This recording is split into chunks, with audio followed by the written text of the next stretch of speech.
Homesick, A Woman's Journey to Self-Mastery by TREIKA Smith, September 21st, 2018. Homesick.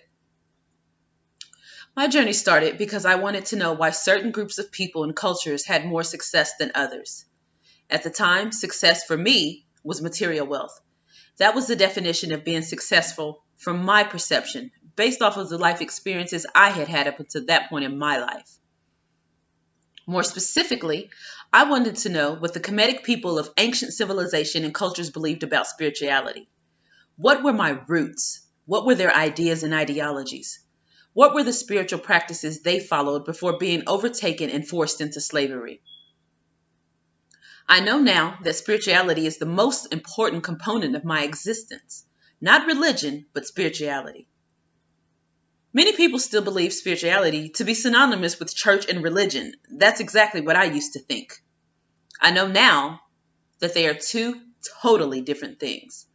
Spirituality to me now is knowing thyself. It is knowing and acknowledging that I am a spirit being and not just a body. This body is to explore this natural world, but my spirit is the captain of the ship. When I close my eyes and cannot see my body, I can still see. I can still hear. I can still think and feel. I had to learn to use the body for what it was, a tool. A tool to maneuver and navigate through this amazing world full of fun, adventure, life, and death. Without a doubt, we over-identify with the physical body and the things of this world that we can see with our human eyes. It's like being right-handed, so you use your right hand. My left hand is just as capable as my right, yet I over-identify with my right hand. Mentally, without even thinking about it, I trust my right hand as being dominant. It's where the focus is, so I only use my left hand as an assistant to the right or when the right is injured and I have no other choice. Even then, it is very uncomfortable because there is no trust in it. There is no trust in it because I have never given it a chance to be reliable.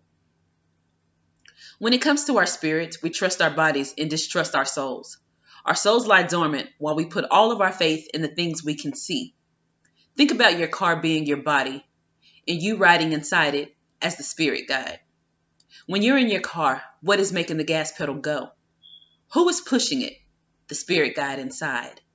When you're coming upon a stoplight or a stop sign, who advises you to slow down and stop? The spirit guide inside. When the car is running low on gas, whose intuition says it needs fuel or we might have a problem here?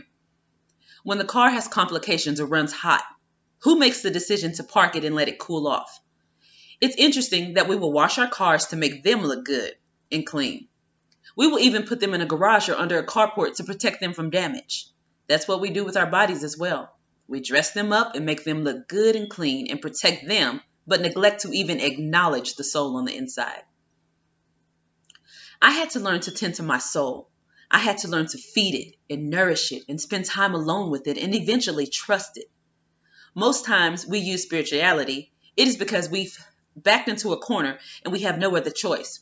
We try, and when we're all out of options, we get spiritual.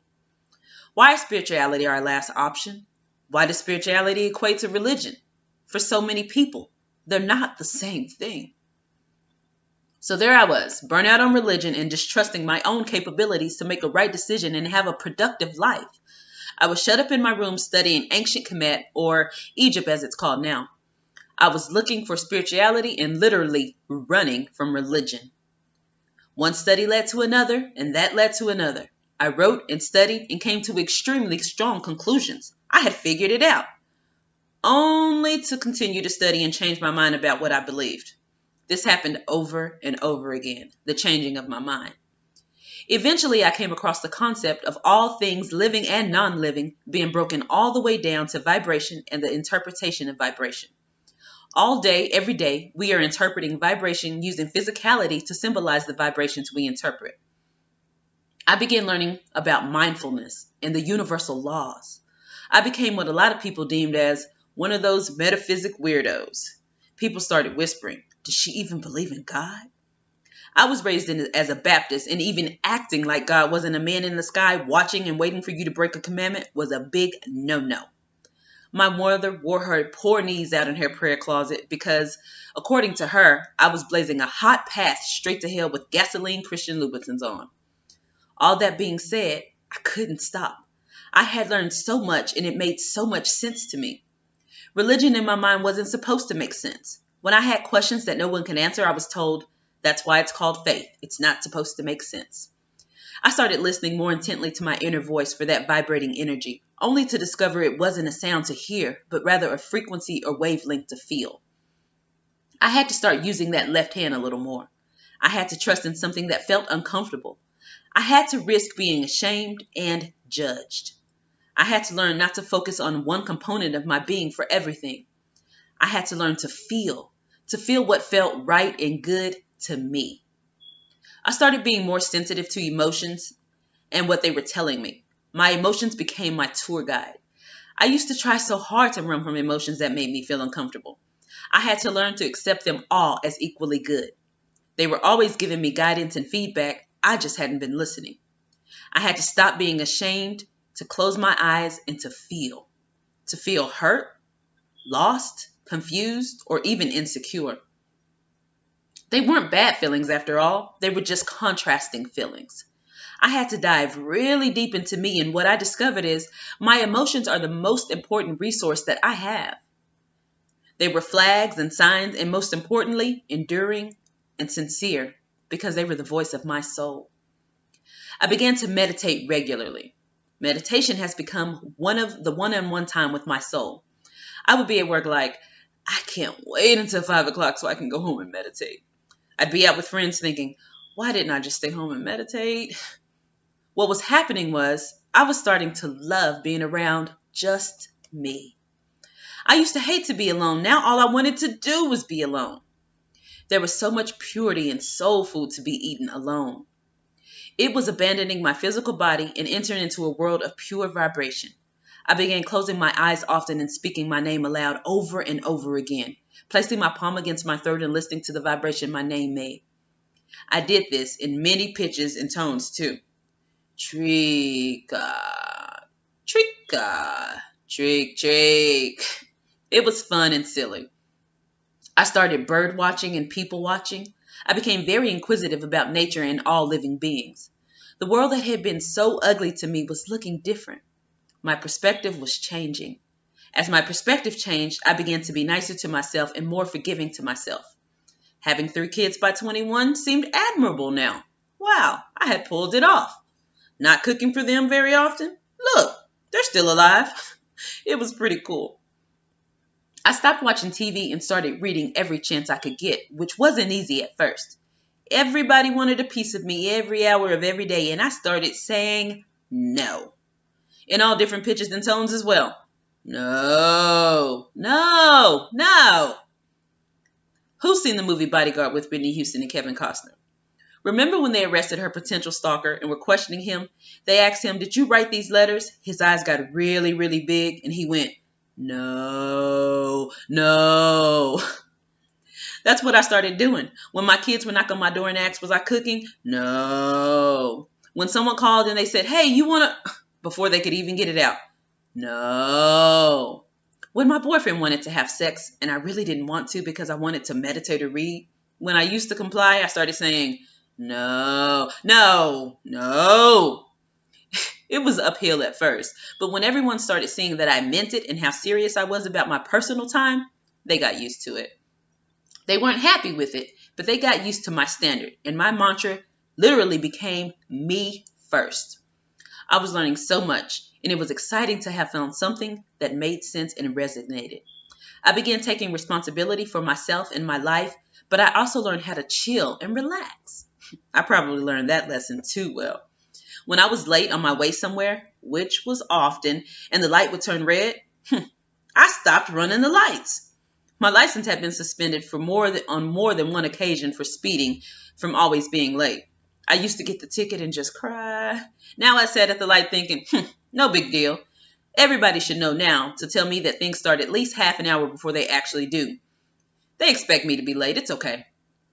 I no longer wanted to participate in arguments. I actually started letting people win and not caring if they even got my point.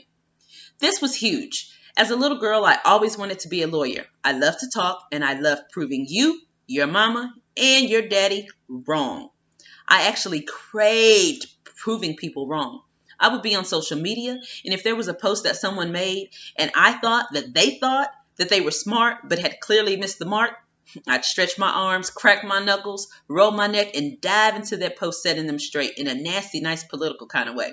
You know, when they're like, yeah, she's right, but is she mad because she literally just went in on me?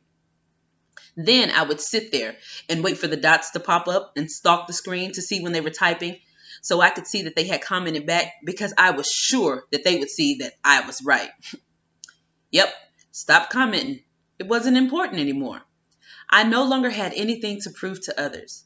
I began to embrace my mistakes and looking for the opportunities and lessons in them. It was nice and it felt like purpose. My purpose was to find me. It was to remember who I was. That was my plan before birth. Now I understood when people would say, this game called life. It was an adventure to remember me. It was funny because I thought the goal was to be somebody's wife. So no wonder why I was horrible at playing house, especially the wives now. All that extra stuff, that wasn't the description I wanted. Those women, those good wives, were working their little eyelashes off. Bless their poor hearts. I started asking myself empowering questions in relationship to myself and who I wanted to be. Questions like, where must I grow? Where must I evolve? What should I let go? What things or mindsets and habits no longer serve me? I had to learn gratitude. What did I already have? I had to be honest about my intentions in every situation. I began to learn about psychology and the human psyche. I learned that there was really no separation in the world or outside of it. I come as one, but I stand as thousands. I learned that my vibration was energy, and that energy was the same energy that creates world, and that I could never lose my connection to that source or energy. I was here to find my highest, truest expression of myself as a human being. This physical personality has come to serve the energy of my soul, so I had to align my personality with my purpose. The real work is to figure out where your power base is and match your gifts with your purpose. The first step is to keep yourself full. Do the things you love to do, whether it's reading, painting, singing, walking. Become selfish and fill your cup first. Now my life is fueled by my being. I have a mandate, and you have a mandate. That mandate is to bring heaven to earth as individualized expressions. We are prototypes of spiritual superhumans. We are here to provide mass consciousness our perspectives. That's how God's source, energy, continues to be omniscient or all-knowing. It knows what it's like to be a Black female from my unique perspective. It knows what it's like to be a single mother from another unique perspective. It knows what it's like to be a lesbian or straight from yet another unique perspective. It knows what it's like to be short, tall, skinny, fat. It knows all this because we are living and given our unique perspectives. There is no separation between you and me or her and him or this and that. I am the tree and you are the vines. You are the tree and I am the vine. We are all mass consciousness here to provide our perspectives. So now we need to expand our awareness, and that leads to more opportunity. You have a choice to be aware of anything you want. I choose to stop being so aware of my body and become more aware of my inner being. Everyone on this planet has equal access. Every being is vibrating. I have full access and I'm going to use it. Self-mastery is understanding the personalities of the psyche and the ego. The channeling of energy and emotions takes private, personal time. We must learn gratitude and forgiveness of others as well as ourselves. We must learn to translate vibration. What is it you want? A relationship? What's the frequency of a relationship? What's the wavelength, the vibration of a healthy, loving relationship? You want money? What's the vibration of money? What does it feel like to have money? Where's that groove? In order to translate the vibration of all things we want, it starts within. Use all of your tools, not just your right hand. For my 36th born day, I went to Cabo, Mexico. One of the adventures I did was swimming with the dolphins. It was amazing, and I was so impressed by their intelligence and communication.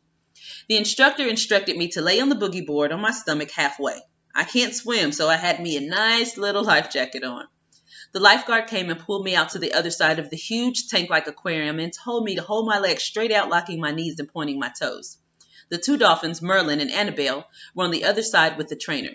She patted the water, and they dove down into the water and raced to the other side of the tank where I was, about 200 feet, I guess. The lifeguard said, "Keep your legs locked." And the next thing I know, the dolphins were behind me with their noses planted on the back of my feet, pushing me through the water. Another time, she had me stand with my back to the wall of the tank on a ledge. She said, "Put your arms out with your palms flat." Again, she tapped the water, and they both left under her, making a U-turn under the water, coming back up and passing underneath my palms on their backside for me to feel their bellies. Another stunt they did was putting my hand in the air, palm down, and they took turns jumping and touching my palm with their noses. She never really spoke to them, though. We threw water bottles in the tank, and they would chase them, pick them up with their mouths, and return them to the trash cans we were holding up. This was teaching them to clean the water of trash. In the wild, the dolphins didn't live out their full lifespans because of the litter. We got kisses and belly rides. It was great. What I found to be so interesting is the instructor said they communicate strictly through vibration. She says there were over 3,200 different vibrations they knew to communicate. There really is something to this vibration. Every day I learn more and more about me. I have found my center, my home, so to speak. In the book Women Who Run with the Wolves by Clarissa Pinkola Estes, she teaches through ancient stories. She tells an old story, then breaks it down, meaning character by character, step by step. The book includes a story about a woman who was half whale and half human. There was a lonely man living in the woods. One day while he was hunting for food, he stumbled across 3 whale ladies on the shore, dancing, laughing, and playing. They had removed their sealskins and were naked. He watched and at some point heard a beautiful call for the women. As they began putting on their sealskins to return to the sea, he snuck up and snatched one from the last whale lady. She pleaded for her skin back, but he begged her to stay on land with him and become his wife. "I cannot be a wife," she said. "I am of the other." "Be my wife," the man insisted. "After 7 summers, I will return the sealskin to you, and you can decide if you want to stay or go." She agreed, and they lived together and even had a male child. As time went on, the woman began to miss her home and her whale family under the water. She was torn because she loved her son so much, but knew he did not belong in the water. After the 7th summer approached, she asked for her sealskin back so she could return home. The man refused to give it to her. She pleaded with him. "I have fulfilled my promise. You said after 7 summers you would return my skin." He made attempts to even fill her with guilt, telling her how could a mother leave her child and still refuse to give it to her. Time passed, and she began to wither and dry out as she stayed too long. Her afflictions are the same ones we experience today by overstaying. Her skin dried out. Our skin is our greatest sensing organ. It tells us when we are cold, warm, excited, frightened. When a woman is gone from home too long, her center too long, her ability to perceive how she truly feels and thinks about herself and all matters begin to dry and crack. Because she is not perceiving what is too much, what is not enough, she is withering. Her hair thins, her weight drops, she becomes an anemic version of what she once was. When we stay too long, we lose our ideas, our soul relationship becomes scrawny, our blood runs thin and slowly. The seal woman begins to limp. Her eyes begin to lose their moisture. She began to go blind. When we are overdue for home, our eyes have nothing to sparkle for. Our bones are weary. It is as though our nerves are unwrapped and we can no longer focus on who or what we are about. I challenge you to take a journey into the knowing of thyself. Let the path take you where it will and use all of your senses and emotions. If you're right-handed, use your left a little more. Every part of you is valuable. Be persistent in demanding demanding one-on-one time with yourself to return home and learn more about you. Open your mind and let your soul take the reins for a change. And lastly, always know when it's time to go home.